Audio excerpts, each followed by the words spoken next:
గోంగూర తింటే రక్తం క్షీణిస్తుంది. గోంగూరలో, ఆకుకూరల్లో, మునగాకులో ఐరన్ ఉంటుంది.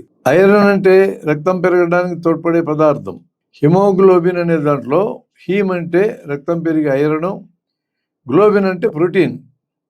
కాబట్టి ప్రోటీన్స్ తినాలి, రక్తం పెరగడానికి ఐరన్ అందించే పదార్థాలు తినాలి. ఈ గోంగూర, మునగాకు ఇట్లాంటివి ఐరన్ అందించేవి. బెల్లంలో కూడా ఐరన్ ఉంటుంది, చక్కెరలో ఉండదు. బెల్లము, వేరుశనగ విత్తనాలు ముద్దలుగా తింటే ప్రోటీన్ అందుతుంది, ఐరన్ కూడా అందుతుంది. గర్భిణీ స్త్రీలుగా ఉన్న వాళ్ళకి బిడ్డను కూడా పోషించాలి కదా. తమ గర్భంలో పాలిచ్చే టైంలో కూడా పాలిచ్చి పోషించాలి. ప్రెగ్నెంట్ అంటే 10 నెలల ముందు, పాలివ్వడం ఒక 10 నెలల తర్వాత. ఈ 20 నెలలు బలమైన ఆహారం గర్భవతులు తినాలి, బాల్యంతలు తినాలి. ఈరోజు మన మహిళలకి మన దేశంలో 12 గ్రాముల కంటే మించి గర్భిణీ స్త్రీలకు కూడా అట్లే. రక్తం మరీ తక్కువైతే కాన్పు సమయంలో 500 మిల్లీలీటర్లు రక్తం పోతుంది. ఇది ఆపరేషన్ చేసినా మామూలు కనిపోయిన అంత రక్తం పోతే ఒక్కోసారి కొలాప్స్ అయిపోయే ప్రమాదం ఉంటుంది. అందుకని వాళ్ళకి రక్తం తక్కువగా ఉండి కొలాప్స్ అయ్యే ప్రమాదం రాకుండా ఉండాలంటే ఖచ్చితంగా ప్రోటీన్స్, మాంసకృతులు, ఐరన్ 2 రావాలంటే వేరుశనగ ముద్దలు ఎక్సలెంట్ తిండి. కాయధాన్యాలు ఉన్నాయి, సజ్జలు, జొన్నలు, రాగులు, పొట్టుతో సహా పిండి చేసుకుంటే ఈ పొట్టులో ఉంటుంది ఐరన్, కాల్షియం ఉంటుంది. పొట్టంతా నానబెట్టి పొట్టు తీసేసి దాన్ని కుడితిలో వేసి రాగి బియ్యము లేదా జొన్న బియ్యం ఇట్లాంటివి తింటే మనకి కేవలం పిండి పదార్థం అందుతుంది.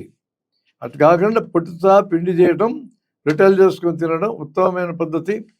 ముఖ్యంగా రాయలసీమలో రొట్టెలు, జొన్న రొట్టెలు కానీ మిగతా ఏ రొట్టెలైనా దాంతో గోంగూర పప్పుతో చేసిన పుండుకూర పప్పు అంటారు ఇక్కడ, అంటే గోంగూర పప్పుని, ఆ రకమైన పప్పు అయినా ఈ 2 అద్భుతమైన కాంబినేషను.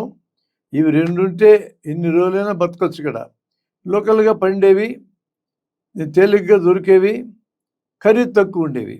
అందుకని ఏ ప్రాంతానికి ఆ ప్రాంతం మన వేదిక కార్యకర్తలు కూడా ఆయా ప్రాంతాల్లో దొరికే తక్కువ ఖరీదైన విరివిగా దొరికే బలమైన ఆహారాలు ఏంటనో లిస్టు తయారు చేసి ప్రజల్లో ప్రచారం చేసిన అవసరం ఉంటుంది.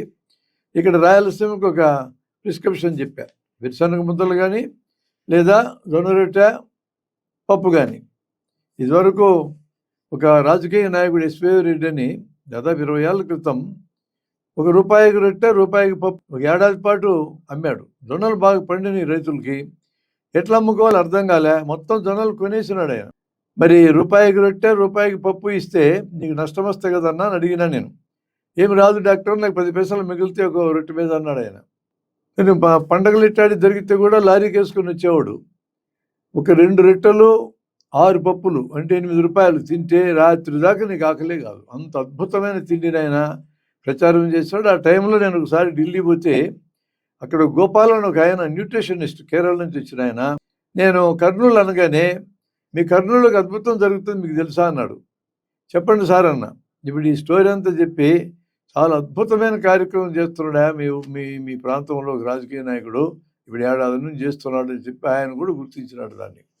కాబట్టి ఆయా ప్రాంతాల్లో దొరికే బలమైన ఆహారాలు, ఖరీదు తక్కువ, అందుబాటులో ఉండే వాటిని తినమని మనం ప్రోత్సహించడం ఉపయోగకరం.